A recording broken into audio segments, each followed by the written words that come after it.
Okay, philosophy. This, I can do it at least traditionally in 2 lines, no?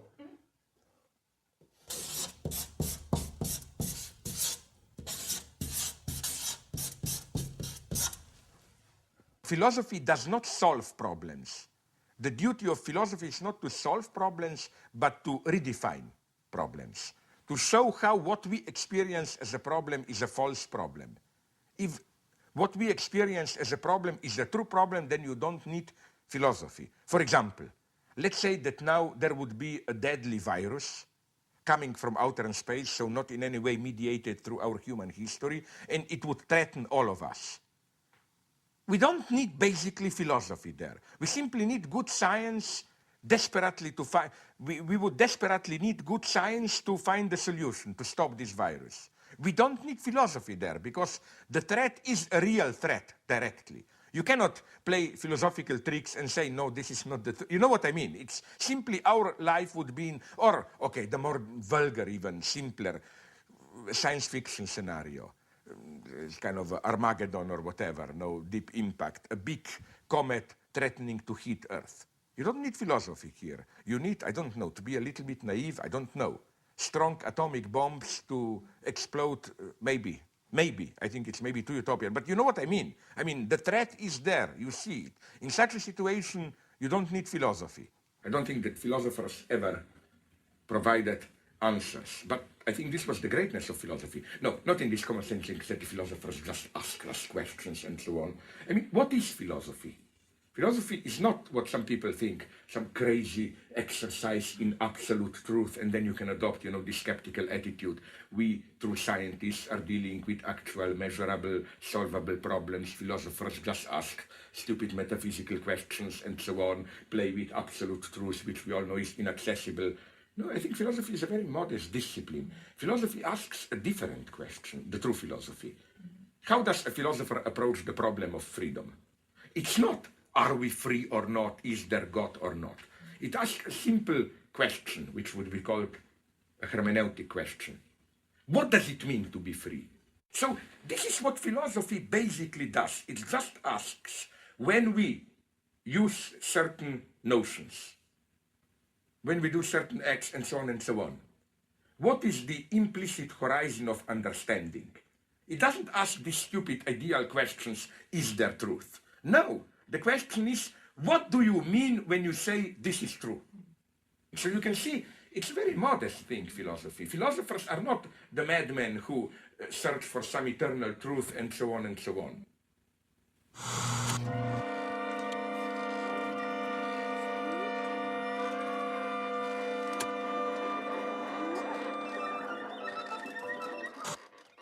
You don't get into the spirit of the thing. It's all part of being a member.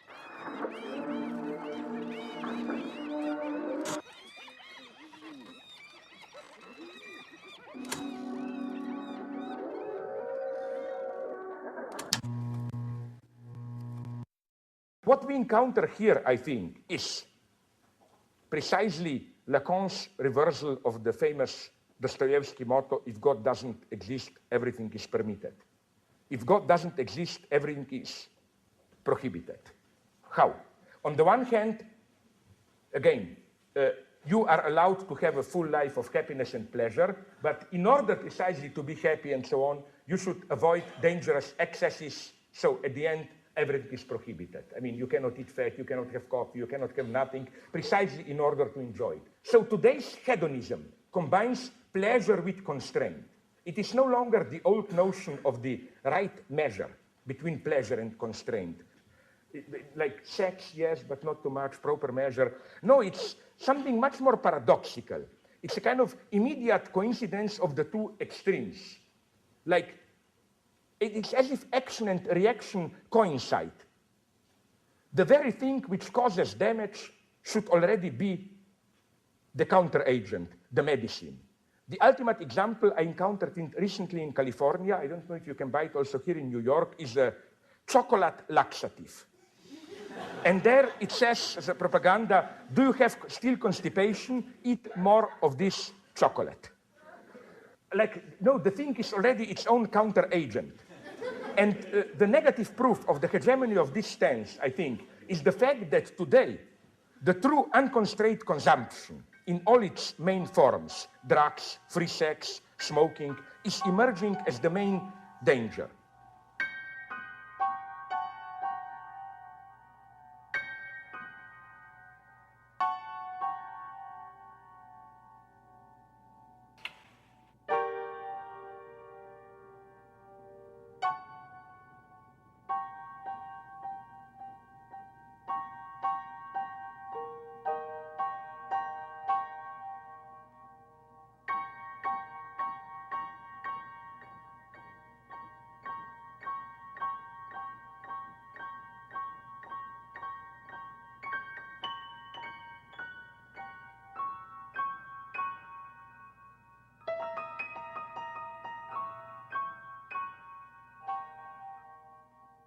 The traditional notion of psychoanalysis is that because of some inner obstacles, you internalized, identified excessively with paternal or other social prohibitions, you cannot set yourself free to enjoy, to pleasure is not accessible for you. It is accessible to you only in pathological forms of feeling guilty and so on. So then the idea is psychoanalysis allows you to suspend, overcome these internalized prohibitions so that it enables you to enjoy.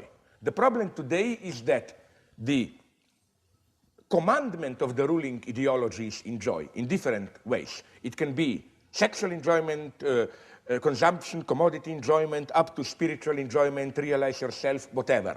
And I think that the problem today is not how to get rid of your inhibitions and to be able to spontaneously enjoy.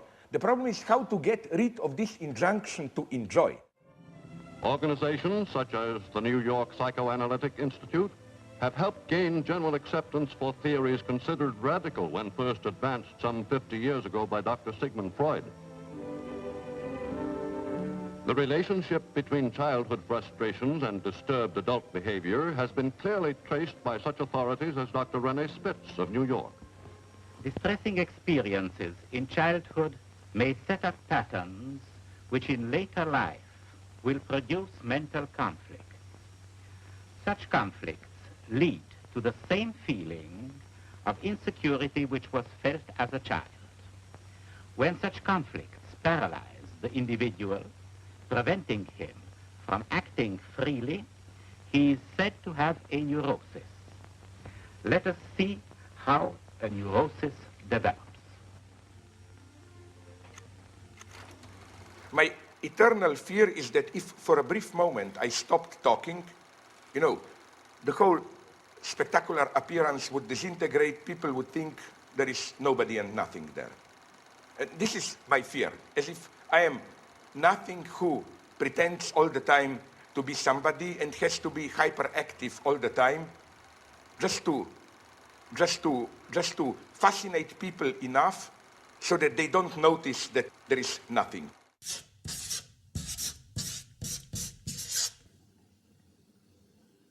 When? Okay, you also. Okay. One of the big reproaches to psychoanalysis is that it's only a theory of individual pathological disturbances, and that applying psychoanalysis to other cultural or social phenomena is theoretically illegitimate. It asks in what way you as an individual have to relate to social field, not just in the sense of other people, but in the sense of the anonymous social as such, to exist as a person. You are, under quotation marks, normal individual person, only being able to relate to some anonymous social field. What is to be interpreted and what not is that everything is to be interpreted. That is to say, when Freud says Unbehagen in der Kultur, civilization and its discontent, more literally the uneasiness in culture, he means that it's not just that most of us as normal, we socialize ourselves normally, some idiots didn't make it, they fall out, they have to be normalized. Not culture as such, in order to establish itself as normal, what appears as normal, involves a whole series of pathological cuts, distortions, and so on and so on. There is, again, a kind of unbehagen, uneasiness. We are out of joint, not at home, in culture as such, which means, again, that there is no normal culture. Culture as such has to be interpreted.